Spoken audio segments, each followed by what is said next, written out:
last week, I just came on to listen to my friend Judah speak. I had no idea what was going on, and y'all just grabbed me into the conversation. I, was unprepared for, but it was really cool, and it ended up being really meaningful to me because this is my world, and we've been so separated from each other and denied access to one-on-one, face-to-face conversations about our passion and our process and how we're all going through it. So it was really really great. And then Susan, thank you for asking me to join the tribe and to take a look and a deep dive at some of the submissions from your group and asking me to narrate kind of my own version of this transmutation. I mean, the word alchemy came to me early on when I started to think about the process and what everyone's going through during this pandemic and all the things that are happening.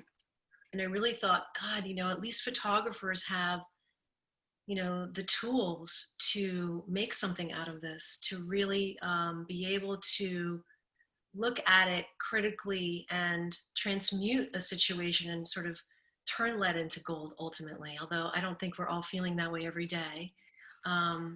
So when I had the chance to look at some body of work that, I don't know, what was it? I wasn't supposed to look at pictures that had already been featured or something. What was the criteria that you gave me? No, I think it's just looking back through and the idea that a different curator, a different editor would see the work in different ways. So anyway, the idea was that we have all these incredible photographs and each different curator is going to respond to them and react to them and embrace them in different ways. And so we thought it would be really amazing to have Katherine engage the same body of work and to bring her own interpretation and meaning to that. Yeah, so what I ended up doing was I took a look at the pictures and I really wanted to create a story from the pictures without knowing anything about the photographers, without knowing their story.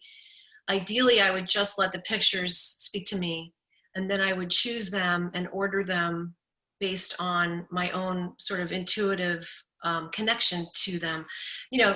The parameter, the framework for this for me is just that, we're looking at a story of our pandemic experience. So for me, I sort of did a quick, edit on, I have 33 pictures that I chose. And it's really for me sort of a start. This is the beginning to the middle to where we are now in 33 pictures. So no pressure.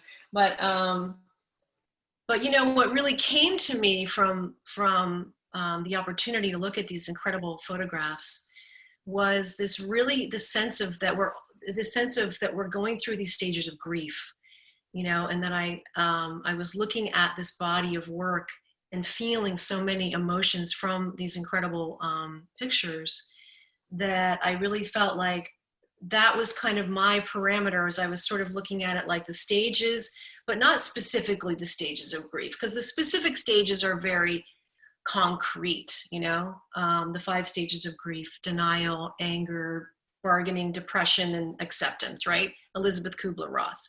But there's more to it than that. And I think there is a 6th stage, which I would add, which I would just say is involving alchemy. It's transmuting. It's where are you going now after acceptance? So we might lead into this for our next assignment. Mm-hmm. I didn't actually have an assignment for anyone today. I just came in and looked at pictures and made a story out of it to share. And I think, Susan, some of your people had an interest in the process of editing and how what goes into the mind of an editor. And I think that's really going to come out in our next thing that we do, right? We're going to kind of go for it a little bit live next time in terms of editing. But yeah, I thank you, everyone, all the photographers whose submissions were so touching and raw and unfiltered.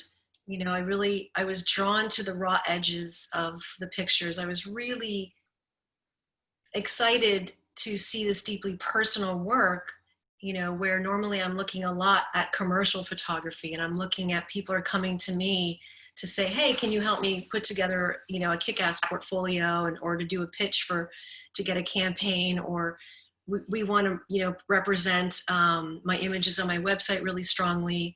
These are things that I would consider a little bit more commercially driven. And looking at these photos, was really cool for me because it was just so unfiltered and raw.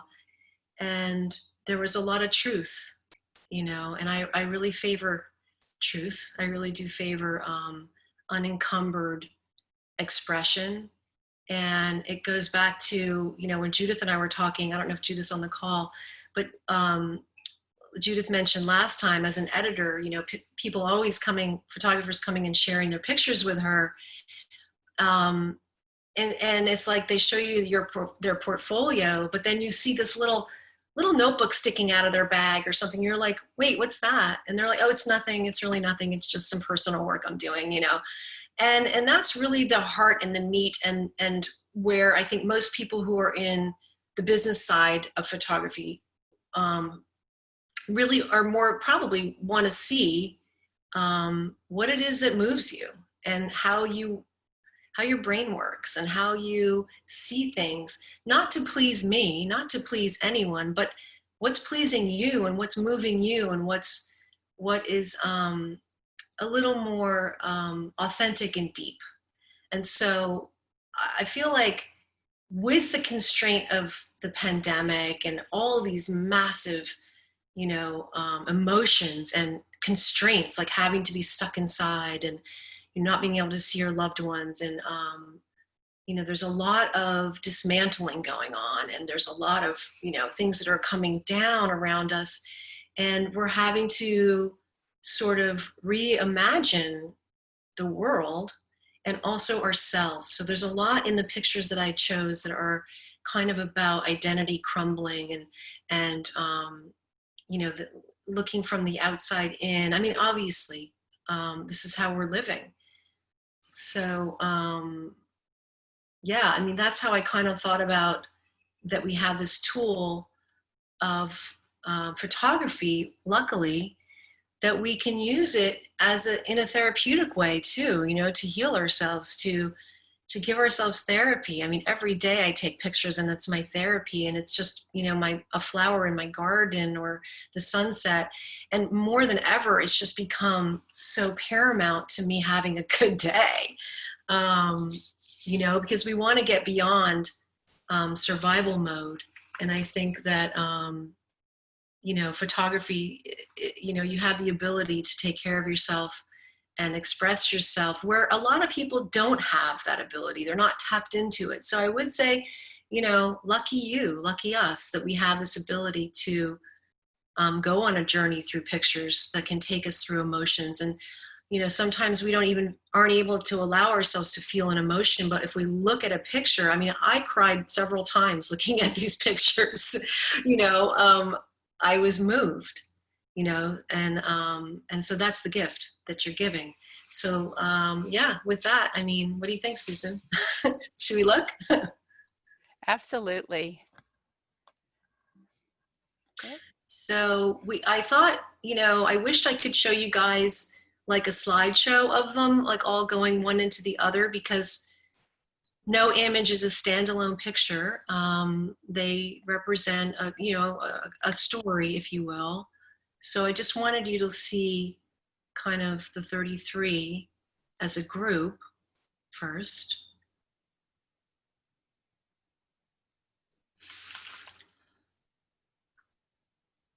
And then, just to look at them, and I don't really know what to say about them. I pretty well do my choices on an intuitive level. I see things that they're symbolic, for me. And do we have them on the screen, Susan? Mm-hmm. There we go. Okay. So are we doing the fast? Okay, we're going to look at these. Shh. Quiet, watch.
So with the first image, I don't know, this is what you had originally said, like what I was thinking, but I just, I think one by one, you'll see that the images I chose are kind of mostly almost abstract and kind of black and white and, symbolic, from the beginning of everything where you're looking out and you're like, there's an airplane, but I'm not going anywhere. I can't go on vacation. I'm sort of trapped in here. And, one by one, looking at the pictures that this woman looking out the window is, very sad and trapped. And this is the new normal,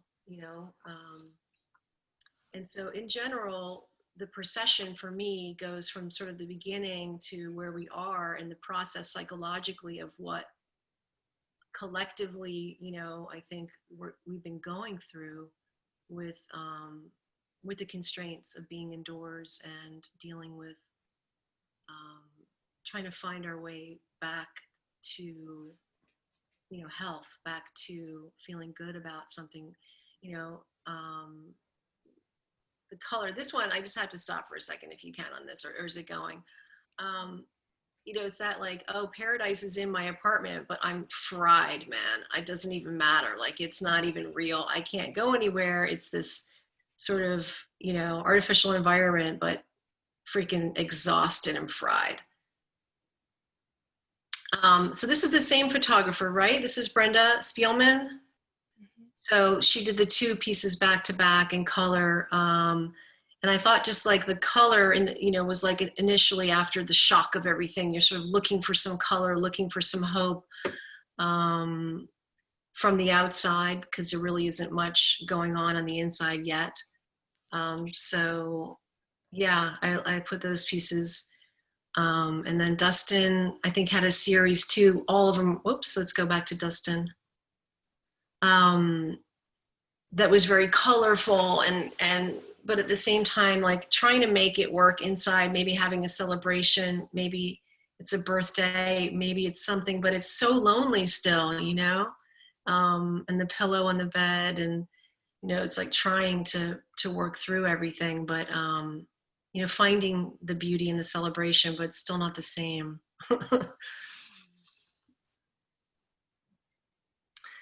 Yeah, and that moment when you're like, you know what, F it. I'm done. I'm just going to wear the mask and I don't know who I am. And I am just going to take a break from life right now and float with my mask on.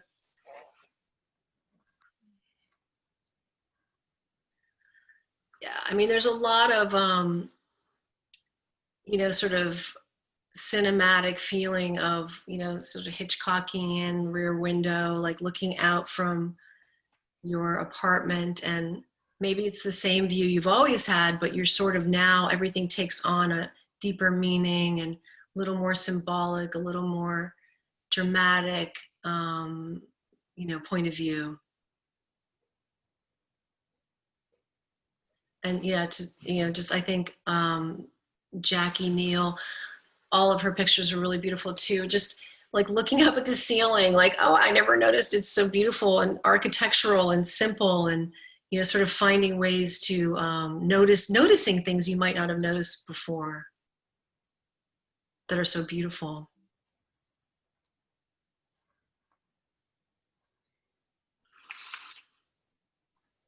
Yeah, I mean, this one, again, so many of them are just looking out and black and white and in shadow, and, reaching for the light, looking for some familiarity in a dark place, in a lonely place. That's what that says to me. I don't know how this picture was made. I don't know what this is, but it's so cool. Mask off. I mean, the separation of the mask, the head to the body. I mean, it's just freaking great and symbolic. Is Rebecca with us? I can't see if she's here. So many people are so curious about this image. Yeah, I know. We need to know what's up. I can't. Mike is actually, for those of you in the chat window and stuff, Mike's taking over as moderator, because while I run the slideshow for Katherine, I can't actually see the chat window. So if you're trying to unmute or you need help, Mike is now your go-to person for that. Yes. So is it Cecil? Yeah. Cecil, the Cecil, are you with photographer? us, Cecil?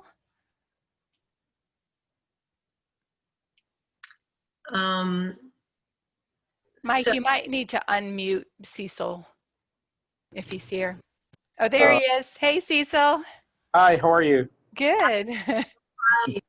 so I think I included like 3 pictures of Cecil's. I didn't know. Oh, I just went with my gut on choosing the pictures, but this one in a way encapsulates so everything, you know, right? I mean, it's this kind of messed up mask. It's like almost like a double exposure, just like the real life going around, but it's not real anymore. It's totally surreal.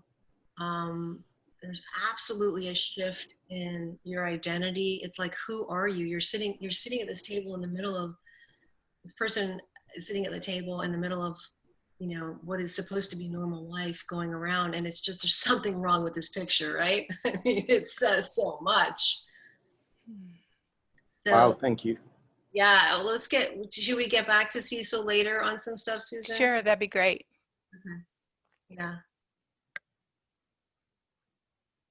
A beautiful simplicity in this mood of, I'm sorry to say beautiful, but I mean, it's like, if it's depression, I'm sure it could be a lot of things, angst, sorrow, exhaustion. But there's something really beautiful about a very simple black and white with shadows and light to tell a mood, and it works. And then I chose the hands. To me, it looks like, I don't know who Sarah Silks is, but it looks like it could be wet plate colloidal, or it could be, I don't know. I mean, that's what I thought right off the bat. And the hands were really symbolic to me because, you know, our hands are transmitting the virus, supposedly. We're having to wash our hands and sanitize our hands. And it's sort of this erosion of the skin on our hands, and the hands are, you know, these hands are going to hand off to the next image again, which is Seisel again. And I couldn't help but include this series that he shot. It's this crazy mask. I don't even know what it's made out of, but this person in the picture is fumbling with it, potentially drowning, you know, maybe not even being able to breathe. I mean, there's so much angst and suffering in this picture. It's just phenomenal, you know, as an example of emotions that we might be going through at different times during this. Cecil, is there anything you could say? Do you mind? Or is this all like a big, you know, you want to keep it all? I mean, what's going on here? No, of course. Well, actually, I was trying to go through a transformative process, and I wanted to rebirth. So the whole series is a little bit about the mask becoming me, and that's the real me, the mask becoming myself. So I wanted to get rid of it and rebirth. So I did a baptism of myself in my house, and this is when I was doing the baptism of Wow, myself. that is just incredible. Thank you. Yeah, at this point, it's performance art too. I mean, incredible series of self-portrait, right? This is you? Yeah, that's me. Yeah. Wow. It's just so powerful.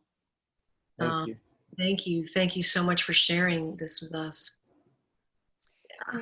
And Katherine, what touches me about this work too is your beautiful statement in writing about how photography is that magical and transformative process. And I wonder if you wanted to speak a little bit more about how you see photography as an alchemical process. And I think this is a beautiful example of how that can be engaged.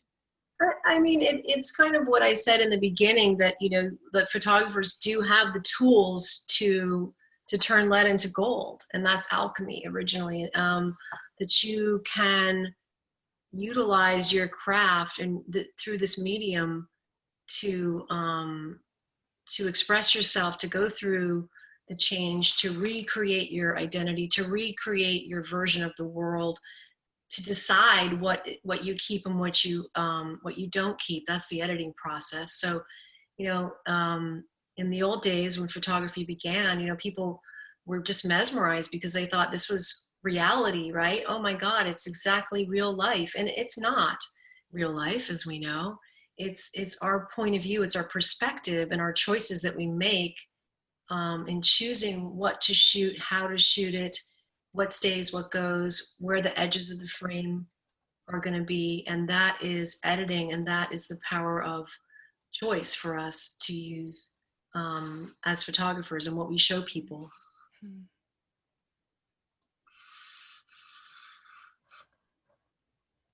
Oh, sorry, I missed that one. Yeah, the other one was just absolutely beautiful. There's so many things you could say about it. Everybody could have something to say about this piece, which is why I love to not know what is going on at first, because I just want to be drawn to the image, and I want that image to speak to me directly, and I want to come up with my own experience of what that means right now, you know. Mm-hmm. Yeah, I mean, what is inside, what is out, it's all blurring. You're not even sure where the edge of the window is, and the reflection of the photographer or a person in there. And it's just, it's cinematic, you know. And I guess with the pictures I was shown to look at, I really was just drawn to images that worked together in a cinematic way that made me feel something more than meets the eye was going on.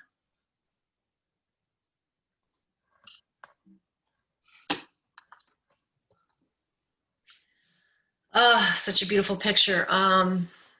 Whether it's a mother and a child or two children, I don't know, but you know, I can see that the fingerprints are against maybe a window or something. There's something a bit trapped about it, a bit not wanting to see what's going on, a bit hide and seek-ish, kind of going into my childhood phase of dealing with this new reality.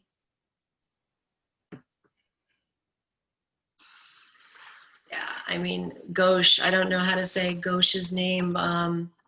This is such one picture to encapsulate so many emotions along the way. I mean, you know, in shadow, reaching for something familiar. I don't know, reaching for your mother. I don't know. You could insert whatever you want into it, but I feel like it's a very charged image that that speaks to some of the psychological burden that we've been under. And then we have the bunny. Mm-hmm. So something normal, something comforting, something suggestive of good luck, you know, again, something comforting, something normative, you know, about that shot. And the way that it's cropped too, it's like it's not about the person or the place. It's about the bunny, and the power of the bunny in this one. Again, with the childhood, you know, aspects that we might be reaching towards for comfort. Mm-hmm. So, I mean, just a young girl getting out of the shower, about to towel her hair, but that shadow, you know, to me was just about that everything that's normal just doesn't feel normal anymore. That everything can feel much more surreal. than it actually is. And again, this has an incredibly cinematic feel to me, with a lot of potential to take this and move it into a larger story as well. Anne Berry, oh my gosh, well, her whole series was so much fun. You know, this, again, this, I'm in this childhood moment of the pictures where, you know, we're looking at the theater of life that we're creating now in the house. We're trying to entertain ourselves, and if we have children, this is really happening. But there's also something a little weird about it, you know. It's like, should I go through that curtain, or who's, you know, is it safe? I don't really know, but it's kind of creepy. But it's kind of like, are you playing up in your grandmother's attic, you know, kind of vibe. But yeah, the theater of life is something that we're coming to create and live in the confines of our homes now. Yeah, I mean, just so, you know, I want to feel the innocence. I think that I want us to be able to go to a place of innocence during this time. It's so healing. The sense of, you know, play, and maybe this child is in nature with, I don't know, is it a sheep? Or I think it's a sheep, but just something timeless about it. You know, there's a bit fairy tale going on, and I want it. I really want to believe in the fairy tale. That's what that is for me.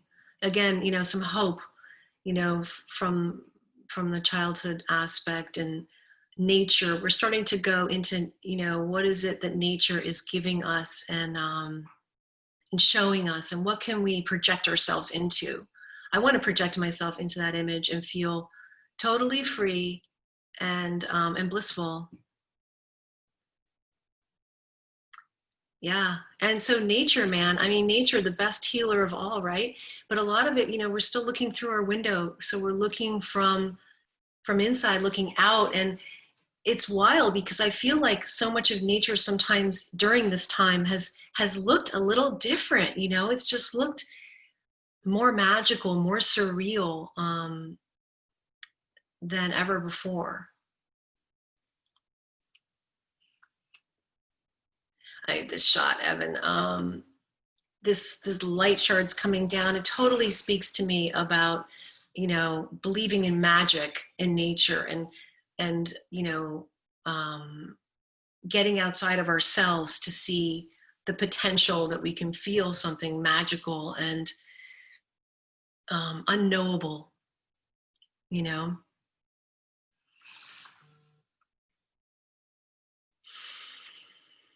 Beat. I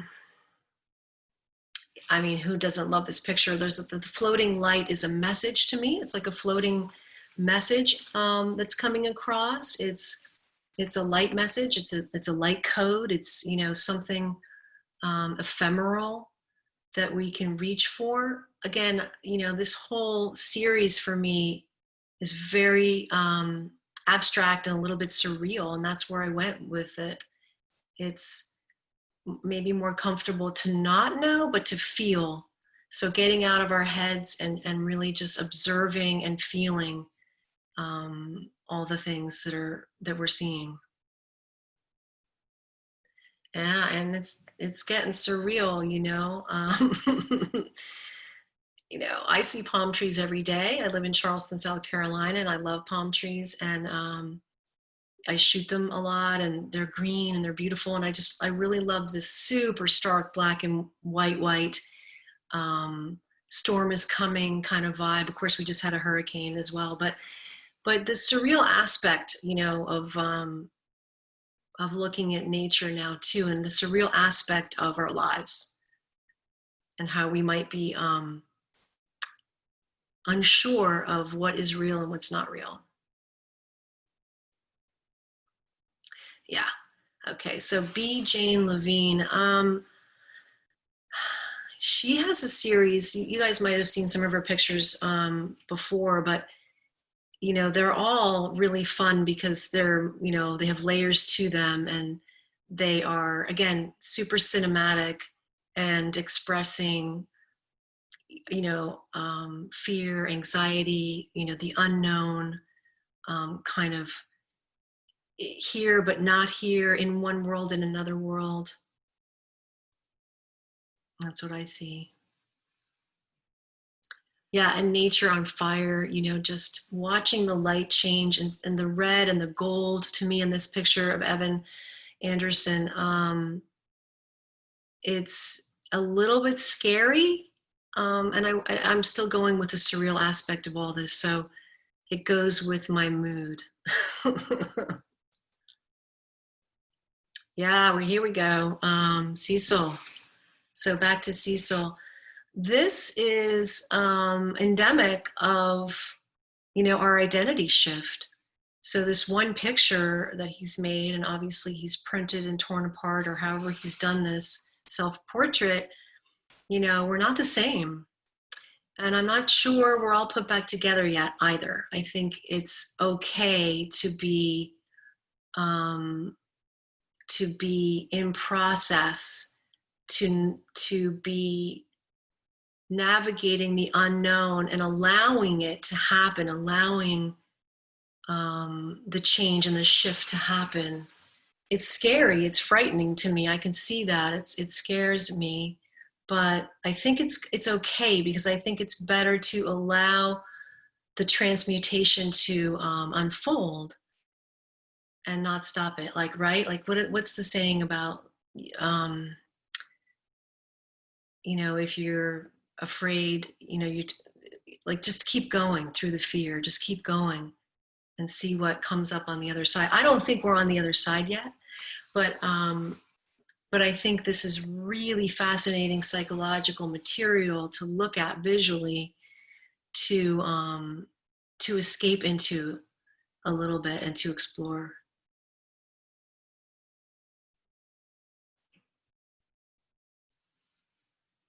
Yeah, and that is the last image that I have on here.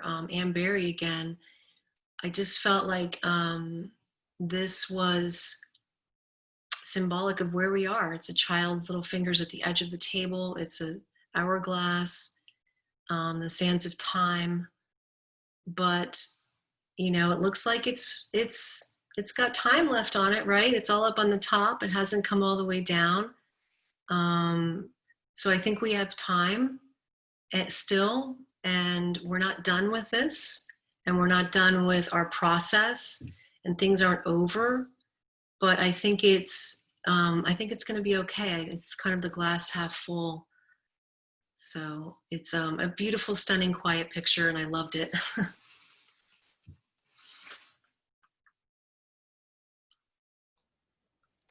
Katherine, thank you so much. I think we're gonna, I'm gonna see if I can stop sharing. I'm having a little, there we go. We're just having a technical night tonight. Thank you, Katherine. Everyone can go home now and get on their jammies. All right, on our jammies, that's right. Yeah, it was such a beautiful narrative, and I think it's so fun to see both just the visual narrative by following it just through images, but then also hearing all your beautiful reflections on it. And I couldn't see the chat window while I was operating the slideshow, so if you have questions in here, I'll circle back up to them. But I just want to give the folks who have photographs featured, if you have questions for Katherine or thoughts or reflections that you wanted to share, I welcome your unmuting yourself. And also, folks, please feel free to start putting questions in the chat window. Yeah, I wanted to say that I'm looking in the chat window now. Sorry, I've been busy talking. I just really loved how raw everything was, and that people, thank you everyone who shared your pictures, because you know, they're the threads of the cloth that are fraying. There's a lot of this dismantling vibe and this coming apart vibe, And that's not necessarily what most people show to the world. So I think this is a really cool group that everyone feels safe enough to share sort of their deeply personal journeys. And you know, there's an unapologetic transparency, and I really appreciate that. You know, again, just to go back to what we talked about in the beginning, the difference with looking at commercial photography, you know, you have a specific goal and you're trying to engage the attention of someone who's going to maybe pay you to do something, right? So you're really looking to please others. And what's cool about this time, what I think is really powerful and important, is that this is the time for you to go really deep and to get really personal with your pictures and to make that body of work into something tangible, because it's incredibly interesting. It's not about anyone else. You are the subject, you are the art, you are the narrative, and you're the final product. Because why? Because you're stuck at home anyway. But I'm just saying, like, if this is the moment where you have all this raw material to work with, you're working with it beautifully. And, you know, maybe it would be really cool to, I mean, God knows, I'd love to see a show of this at some point. I'm just saying, I really would. But yeah, I'm available for that. But this is about an identity shift, and it is about transmuting, and you guys have the tools, you know what to do. You have more tools than most people know what to do with. So please give yourself permission to keep going on this. Don't stop. It's not done. You know what I mean? And who knows, after we're all back to quote unquote normal, new normal, whatever that it looks like,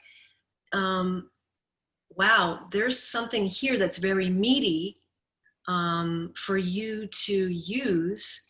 And maybe there's some part of this experience that has altered you forever. Mm-hmm. In my opinion, in a good way. That's just my opinion from an authentic point of view, that, you know, dealing with this theater of life that we're all living in, and you're the director. So direct away. You know, it's your idea. It's you're everything right now. You're the stylist. You're the assistant. You're it all, baby. So, you know, I think it is there. You know, it is a magical time in that sense, right? We've got a lot of material to work with here, I think.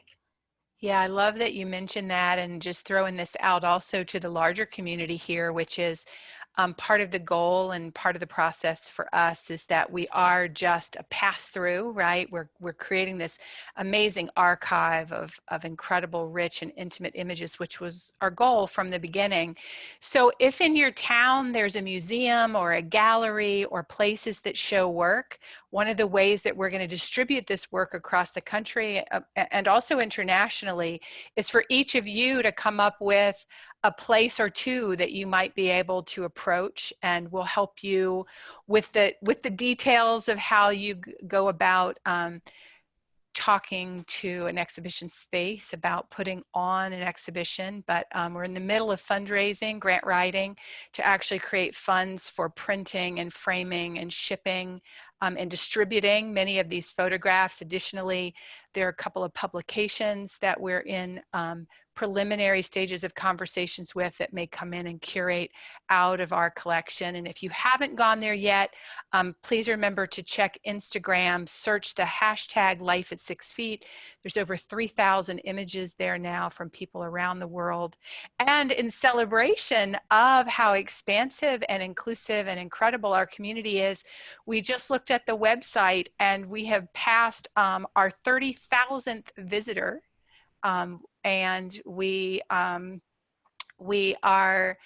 followed and appreciated across the world, and that is because photography isn't something we can share without photographs. And we're just so grateful to everyone in the community for continuing to share these very vulnerable and honest and raw images. And we're just so grateful. And part of what we're going to tell you in celebration of that gratitude, Katherine has also offered this really incredible thing. So as I mentioned early on, Katherine works as a mentor coach to help people look at bodies of work. And she's actually going to invite folks to create a personal portfolio that chronicles this time sort of as a visual time capsule. It might be something you're working on to be used for your website or for a portfolio, or maybe for a future exhibition in galleries. And if you remember Lydia's question last week, it's like, I have this amazing collection of work, but I'm not always the best person to think about how to edit it. And that's where Katherine comes in the world as a mentor and coach and guide. And so she's going to do 2 portfolio reviews. We're going to do it raffle style. So basically look at your This Week at 6 Feet newsletter. There'll be a link there. You'll submit, what did we decide, up to 20 images. And then we'll actually just put all the names in a hat. We're going to pull it raffle style. We'll announce who it is. But even if you're not chosen, the opportunity to see a curator engage with somebody else's work and to watch her work through that very intimate process of helping someone get to the heart of their own work and their own process is just remarkable to see and experience. And then additionally, which I forgot to put up there, Katherine's going to be offering, for those who submit those portfolios, she's going to be offering a discount and a special rate for those who didn't get their portfolios reviewed, in case you want to have a private session with her following that. So she's going to come back in a month. So watch your newsletter. We'll have all the dates and all the links that you'll need to engage. And then we'll do this again. And this time, instead of looking at single images, we're going to look at bodies of work and talk about that very, very beautiful process of curating out your best work. Katherine, what else? What do you want to? I wonder if questions? Specific with the portfolio submissions. I mean, I know what I want to look at, but I don't want to like put a parameter on it if you don't want a parameter. But I was really go for it. The dark side of all this, for sure. I just really into it.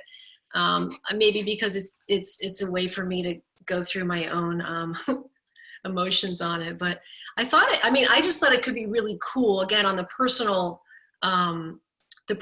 work level, that I could see that I would ask people to sort of give me a glimpse into their own personal transmutation of darkness and fear and anxiety into maybe some light and some hope and some inspiration, and maybe back into the dark side again. I don't know. But I want to see like representations of feelings and emotion, not just, I just want it to be, meaty, juicy. Beautiful. Anyone have questions? You have Katherine here, particularly if she's seen your work and you have a question that you want to ask. People are in the chat window super excited about both the idea of the portfolio review and also about spreading this work around and getting some exhibitions and more content out there in the world. And yeah. Susan, I wouldn't mind jumping in for a brief second. Please. Hi, Bryce. Bryce, by the way, if you don't know Bryce, he is directing the Click Photo Fest this year. Also, high five to him. The Click is a sponsor of the 6 Feet Photography Project, and it is their financial support that actually pays for our platform to hold this every week. And so we're grateful to them. Well, and I also want to add that we are having a physical exhibition of some work from. Oh, that's true. Thank you. I forgot. 6 Feet. And, I've been able to jump in on a few of these things. And Katherine, I love your curation here. It's a total mystery to me what Susan will put together to choose for this particular exhibition, but I know it's going to be great. But yeah, I mean, the more places this can show up across the planet, My God, and it could form in so many iterations. Mm-hmm. And I kind of do have a question for Katherine. So many curators editors, whatever, take on so many approaches. And I loved early on how you said you almost didn't want to know anything about the photographers or their story behind you just want to look at the images on their own. Mm-hmm. And I think it's great. I mean, I often talk to folks like, you may have a great artist statement, but you're not going to be able to stand by your work every time it's seen. It does need to stand on its own. When you're looking at portfolios, however, does that matter too? I mean, Tom Rankin, in one of the very first talks that 6 Feet gave, made a comment that has stuck with me. And, no matter what you're doing during this time, whether it is very much specific about the struggle or just trying to escape the struggle, everything anyone shoots during this time will always be associated with the pandemic. Mm-hmm. And so I'm curious, when you start looking at portfolios of work, Katherine, does that matter more, what someone's intent is in a larger body of work?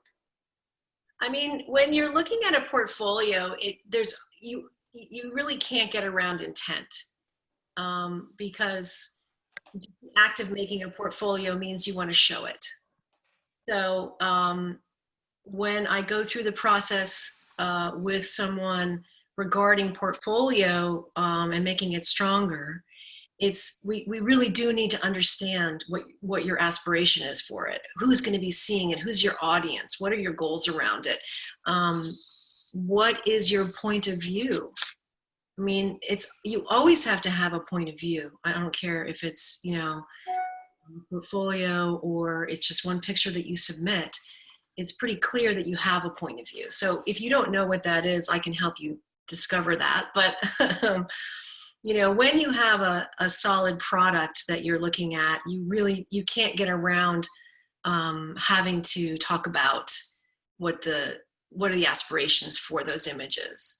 And it's very different. I mean, the whole process is very different depending on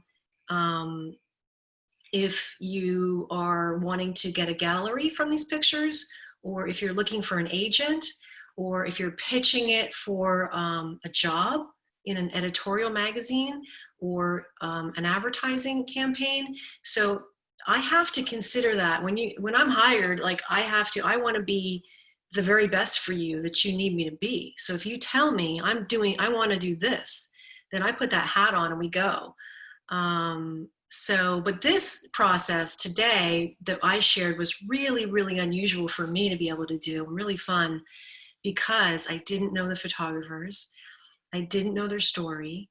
And I really just was able to engage with the pictures, and every picture has like a soul to me. I mean, it's just incredible, So, and the pictures do, like once I get into the picture part of it, I already know what my goal is, but I'm diving in. The pictures speak to me in some strange way. And I order them according to what's unfolding between me and the pictures at that point. There's no interference once I'm diving into the pictures. Wonderful. Thank you. Thank you, Bryce. Wesley's got an interesting question, and I'm not sure exactly this is what he meant, but that also, as we engage with these images as curators, we're also going through our own transformative experience. And he's curious about whether your appreciation for the vulnerable and raw aspects of photographs will stay with you after the pandemic. And do you think editors will be reading in a new visual language after this? Do you think we're shifting the way we're thinking about images? Is this very personal, rich, intimate, raw thing that's so amazing that's emerging right now? Do you think it's going to influence the... I mean, if Judith is on the call, I want to engage Judith Puckett-Ranella, because she is an active editor at a magazine. So she's literally in the process of watching herself go through the changes. And I'd be really curious, Jude, if you're on still, how you think the process might go going forward. Is she still on? Judith's here. Yeah, I think she's going to. I'm here. Can you guys hear me? Yes. Okay. I think it's definitely changing. And I think in large part, if the change will be permanent is based on how long this pandemic is going to last. um, on one side of it, just yesterday, I completed my first first mid-COVID proper cover shoot. So that was super exciting and super fun, obviously different, and there were protocols put in place with masking and physical distancing, you know, shooting outside and building outside studios for safety reasons. So there were different parameters on the production of the shoot, but in the end, the results were a polished, proper cover photo shoot. So the answer to in the short of, or rather in the long, I seem to be dragging on a little bit, is that the images, we're starting to create images that we had wanted to create prior to the pandemic. That said, I'm still really interested to see what people's current working lives look like. So we are asking for a lot of selfies, intimate things in people's home offices, because we're dealing with entrepreneurs at Entrepreneur Magazine. So a lot of the interior subject matter in terms of the way they're represented it photographically has changed. You know, it is less polished than we were wanting to do before. And I don't know what the landscape's going to look like for other magazines. Some of my friends that are creative directors of, like, say, Allure magazine, that's still very much, you know, it's makeup magazine. It's still super fashiony, and the images that they're creating are really incredible and inspiring, but they're not raw. They're very highly produced. So I think it just depends on the publication. Right, and I just think that, you know, what I'm saying is, like, right now is a great opportunity for photographers to show this in their personal work. And I think that it's, you know, now it's like super personal work when you, right? I mean, this is, Yeah, I totally agree about that. And I think that the thing that excites you and excites me about people's work is their personal work. And I hear what you're saying about photographers that need to cater to a particular need. For example, I worked with a very famous travel photographer, and he was very interested in shooting for Vanity Fair. I'm sorry, National Geographic. That was his whole goal. So we redid his portfolio with a specific mindset of shooting for National Geographic. So we poured over, you know, hundreds of issues of National Geographic, and what we came away with was that every story was pretty well-rounded, although it had a specific focus. It had humanity, it had nature in terms of landscapes, and it had wildlife for each destination. So what we wanted to do was to take images from his well-traveled, incredible body of work, and we put them together in a way that would be easily digestible for National Geographic. but he was a travel national. Absolutely. He's like insane. His pictures are insane, and they are, you know, from all over, from every corner of the world. And then we did another portfolio for Vanity Fair, which was much more portraiture oriented. But it's still his work, it's still his thread, it's still his tone, it's still his voice. But I'm particularly interested in the work that's happening right now, and I loved your narrative, Katherine. It was really poetic and beautiful and moving and charming, and I just love that you harnessed the power that those images can provide without words, and giving the narrator the license to interpret those photographs as needed, as desired, as you need to process this whole time. And I just thought you did such an extraordinary job. So and the images and the photographers, it was so great to see a lot of the same work that we talked about last week, some new work put together in this beautiful flowing narrative that was incredibly moving. So thank you. No, yeah. And, also to answer the question Wesley had, I think about, not to answer it, but to engage it. I don't have any answers. About will we continue? Will there be this appreciation for vulnerable and raw aspects going forward? And, will there be a new visual language after this? It's a great question. And it's something we'll have to see. A lot of times there's a snapback from something like this, and then you'll see, magazines shooting like ultra, opposite of our actual, conditions of being raw and unfiltered, and it will go the other way and just be so, staged and colorful, and you don't know what is going to be the ramifications, the snapback from this.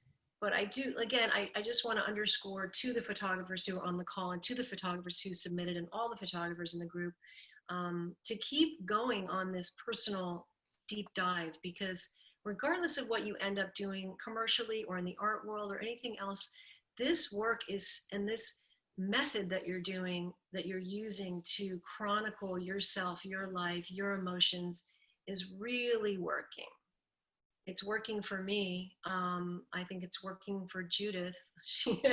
I'm sure it's working for a lot of you to look at. It's just so moving, and so real. And we appreciate it, because I love to find beauty in all kinds of weird things. And I'm seeing a lot of beauty, and this is just me, right? But the pictures were beautiful to me, even though there was a lot of scar tissue developing. You know what I mean? I can see that there's pain. I know the suffering. I feel it. I see it. You're showing it to us, but don't stop. I don't think you're done yet. I think there's something really beautiful in taking a raw, vulnerable, deep dive into what you're experiencing and showing it and sharing it. It's my point of view. And tagging on to Wesley's question, I think I would ask both you and Judith, like the importance of getting work out there in this time, right? Because we tip the culture by influence in that way. And so I do think getting more shows, getting more work published at this time that's championing that more raw and vulnerable, I think is going to also go a long way to helping it stick a little more. The more we see it in a way, the more influence it has. Maybe so. I like that. I'm ready. I've already got an idea for you guys for a gallery. Yay. Well, please, everyone on the call will send out that invitation again. The images are here to be engaged with, and part of what we're so excited about, and starting with Judith and now with Katherine, is finding more folks out there that will engage with the photographs. And we're so grateful, because it takes time. It took a lot of time. Judith and Katherine both invested an incredible amount of time. So Mike, let's see, what's Mike? Mike, did you just want to jump on, or do you want me to read it? I was replying to Alicia's question about, is there a magazine today that represents the raw and vulnerable? And I think it's a great question. Like, who is actually really doing that right now? And one magazine that I really appreciated was Anxie, which was only around for probably less than a year, but it was like a probably quarterly publication about mental health. And I really liked, they weren't the most, they were pretty visually polished actually, but in terms of the content, I felt they were getting into some really meaty stuff. And I wish there was more commercial viability for publications like that, that are really, looking for that personal perspective.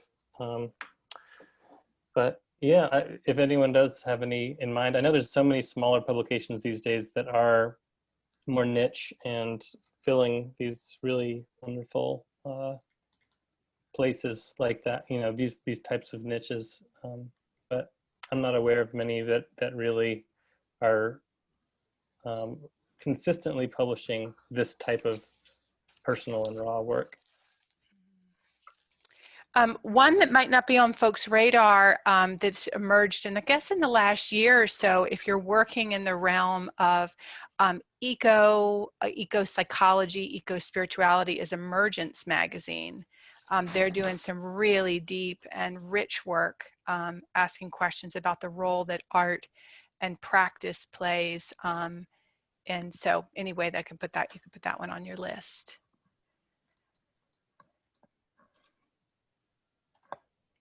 Can I say something? Yes. Hi, Brenda. Hi. So in talking about galleries and shows and things like that, are you familiar with Disturb? No. So they're a group in Paris and they're in New York too. And what they have a lot of photojournalists who they work with, and then they'll go into a city and they will make these 6 by 8 feet paper and paste it on the streets, basically on public places. So, so it's kind of guerrilla style gallery showing, you know, so it's more for the public. And I was thinking something like this, which is really a historical documentation of our time, right? Like this COVID time and what we're all doing and producing. So instead of just keeping into galleries and sacred places, to actually put it out on the streets so that everybody can see. I don't know if people like thinking of that as an idea. So 6 feet under, going through different cities and doing these huge plastered things on the streets. I don't know, something to Yeah, it sounds really cool. Yeah, guerrilla style could be really fun too. yeah. I cheated. Love it. Let's go guerrilla, baby. Well, we'll see, guys. I mean, I think that, you know, you guys have to keep the conversation going, keep the work coming, continue to alchemize your experience and transmute it into what you want it to be. I mean, you do have a choice in the end of what you're going to express, what you're going to show, how you're going to show it, right? So, you know, I would just say continue to play with it, but, you know, actually make something out of it. Do make an album, portfolio, a presentation, something on your site, and you know, and share it, because I think that you might be surprised what some of this deeply personal work might attract to you. You know, I think it is a great time to do that, because, you know, when the veil lifts, when the curtain rises, you know, what is left standing on the stage from your, you know, theater of life, you know? Make it like you want it to be. Beautiful. Let's see, I think we have any other questions? Feel free to jump in. We've got, you know, probably 15 more minutes, so definitely take advantage of this opportunity. And if you feel shy unmuting, feel free to just type a question in the window.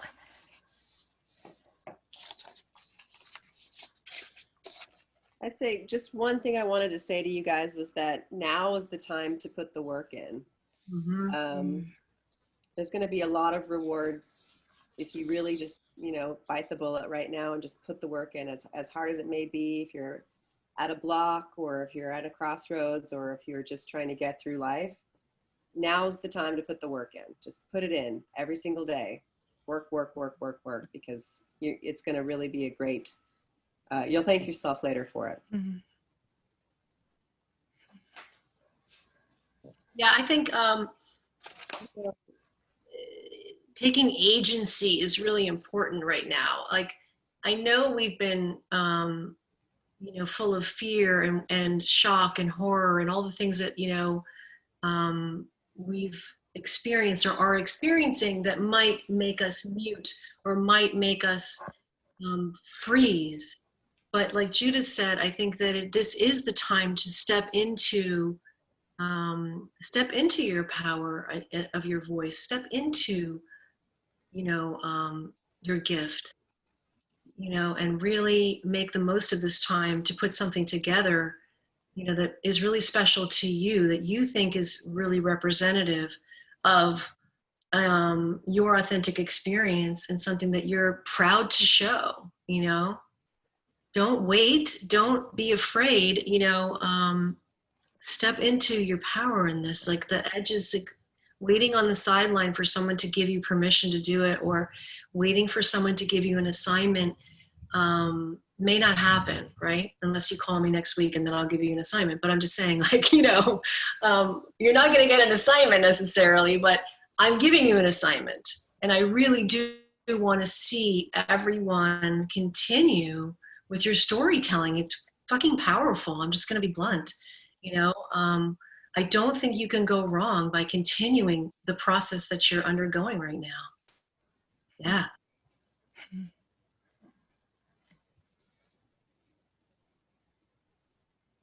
Well, we are excited about the fact that you're excited about curating exhibitions, because we've got some ideas. And as Bryce was saying, we will have a show up. The Durham Arts Council has already scheduled a show the second week in October, second weekend. I think it starts 15th, 16th. And so we will definitely be begging Judith and Katherine to help us think about how to curate that show. Our team, while we love photography, we are all very, very, very invested in all of you. And I think we're probably not the right people to try to curate. It's like trying to pick your favorite child. It's a little difficult. Yeah, it's again, I think, Susan, you and I spoke about this at one point in our multitude of conversations this week. It's like you can't be the client and the shrink effectively, right? Mm-hmm. I mean, it's really hard to analyze your own pictures in a way that's not clouded by your judgment or clouded by your past experience of that shot or what it means to you. Mm-hmm. Inevitably, I know Judith and I have for sure both come up against this many times when reviewing work with a photographer. That there ends up being at least one photo where they're super entrenched. They're like, no, I've always had it in my book. I just have always had this picture. And, it's this, sometimes, not everyone, but most times photographers have are a little too close to what the experience of the picture was, what it meant to them in a memory way, to effectively edit their work into the most powerful way. I've literally torn apart somebody's work and deconstructed it, taken it down to the ground, and given myself permission, and they've given me permission to create something that I saw, that in the end doesn't even look like what they started out with at all. Mm-hmm. But whoa, it's like another iteration of the work. And if it's powerful, if it feels powerful, if it feels empowering to you as the photographer, then my job is done. I've done a good job. And that's a lot of fun for me, by the way. So I missed Yvonne's question, which comes to a really interesting thing, I think, which is, I remember, I've been at this for probably 30 years. So I remember early on, like, portfolios needed to be very specific and they were very almost specialized, right? And now we're seeing this incredible emergence of photographers who are working in sort of this multiplicity of different mediums, and the work has a kind of, anyway, her question is, how consistent or how similar really does a portfolio have to be? Particularly if you're engaging work in a lot of different ways, if you're a person who's kind of a multi-potentialite, right? That you're exploring the world in a kind of multiple way.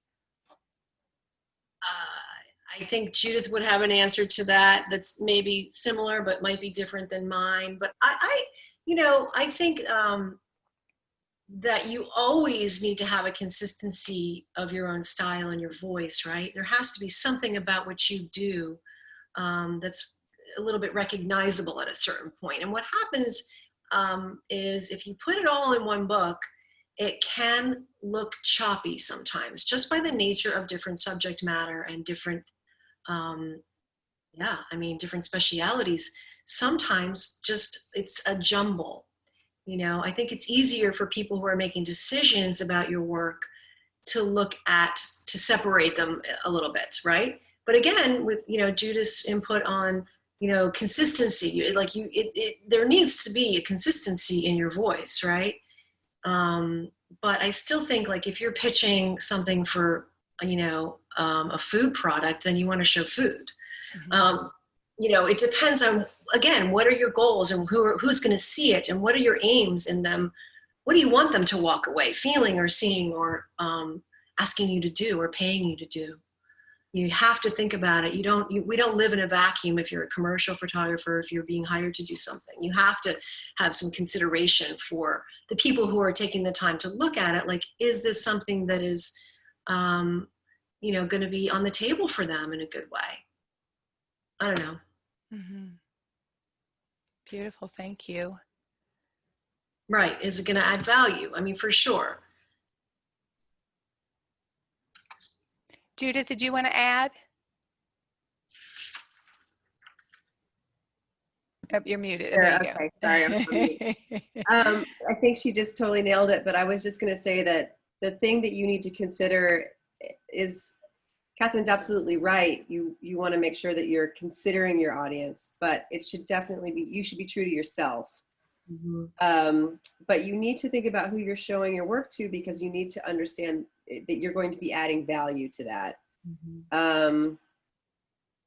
It can't be so far out of left field. I mean, it's the same thing with writers. Writers and photographers fall into the same category sometimes creatively, and they don't consider or do any homework before they hit somebody up to gain their audience. And it's particularly important, especially if you would like to get a proper audience, that you do a little bit of homework about who you're showing your work to, why you want to be working with that publication. I mentioned earlier about a travel photographer that I worked with, for his goal was to shoot for National Geographic. Now, he had worked tirelessly for 20 years and built up an incredible body of work. So he deserved an audience with them, and he made sure to do his homework so he knew who the editors were, what they liked, what they appreciated, but he was definitely himself when he got there, and he knew how to add value to those meetings. And I think that's really important, because I get a lot of photographers that come to me and, hey, I want to shoot for you. I shoot business portraits. You're a business magazine. And it's like, okay, great. Like, just, and I also get a lot of photographers that come to me for Entrepreneur magazine that, I'll get a photographer who shoots skateboard pictures in Venice Beach. What am I going to do with that? So to that end, Entrepreneur is not my end all be all. I'm going to be an editor forever. So I'll be always working with different publications. But just know your audience and know who you're talking to. Know the editor. Do a little 10-minute Google search. Mm-hmm. You might figure something out. Oh, this editor-in-chief really loves energy in the photography. He said it in this quote on Instagram. I love energy. So maybe Katherine could help you put together your work, but that highlights less, like, no depressing things. that editor's not going to hire you because your work is too damn depressing. He likes energy because I did 5 minutes of research. Mm-hmm. Now I've got an audience. I'm adding value to that thing that's going to pay me. Yeah, exactly. Yeah. Just real quickly, before everybody hops, we're going to keep talking, but I'm going to quick throw up this poll. We talked about nights of the week. You should see a little poll hop up on your screen. We have a beautiful, incredible community. If you haven't checked it out, it's called Homeschool. It's through Revolve. They're also doing Thursday night programming, and we're realizing that sometimes that some of our audience is getting a little conflicted. So we're looking for potential other nights of the week besides Thursday. We'll probably continue to do Thursday night programming, but we're not sure we'll shift. I kind of like the consistency of seeing y'all at the same time and same day each week, but we're at least exploring the questions. So we're up to 20 out of 39 people have voted. So everybody just quick throw your votes up, and it's going to let us know what days are most also available for the largest group of folks. Available during pandemic or after? Because during I'm more available. After, I intend to not be as available in the evening. Right? You know, it's so funny because as everyone knows, this project is a pop-up community. Like we literally thought this was going to last like 8 weeks when we started. And so each week we're like, this could be the last, but it's as long as we've still got juice, and as long as y'all are still willing to show up, and as long as work is still being shared, we're going to be here, and maybe until we all burn out. And we have new team members coming on and volunteers. If you're into doing admin stuff, we've always got extra need for that. And you feel free to send us an email at the info@6feet.photography, and we always welcome helpers. And again, so let's see, it looks like almost everybody's done. We're going to go ahead and end the poll, give you like one more second. So it's fun. It tells us the results. Tuesday is actually by far the second other most popular night for a talk. It got 73% of the poll people can do a Tuesday evening. So we'll keep that in mind, and we really appreciate you, you letting us know. That's great. Any other questions or comments or thoughts before we head out?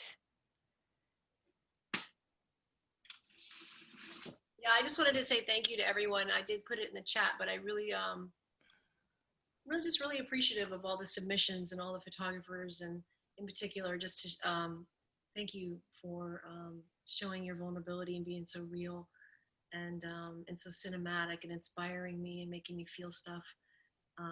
It was really an honor for me to look at and be with your pictures. So thank you. Thank you, Katherine, so much. It's been such a joy, and also just your generosity, not just here, but there's so many folks out there in the photo world that speak to how generous and incredible you've been in helping them establish and understand their role and their work in the world. And so for folks that didn't catch it the first time, watch out for your newsletter this week. This week at 6 Feet comes out either late Sunday, early Monday. There will be links to submit your portfolios. One other thing, don't feel bad. Like that's a lot, right? You get 20 images, you're going to put them in a pile.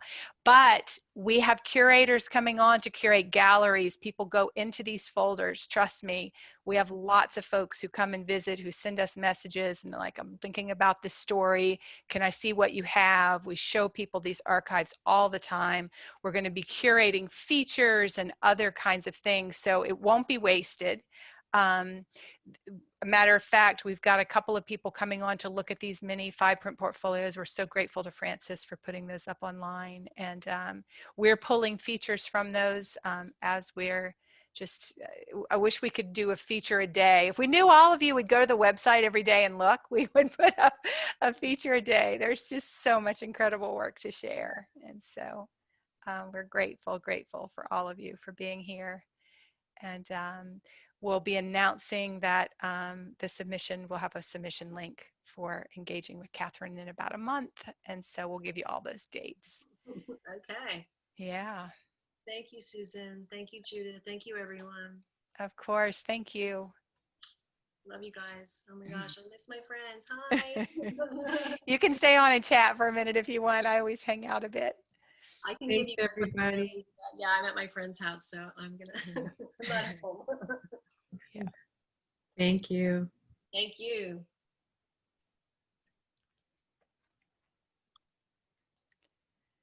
Okay, good night, everyone. Okay, thanks, Susan. Thank you. Bye-bye. Wonderful.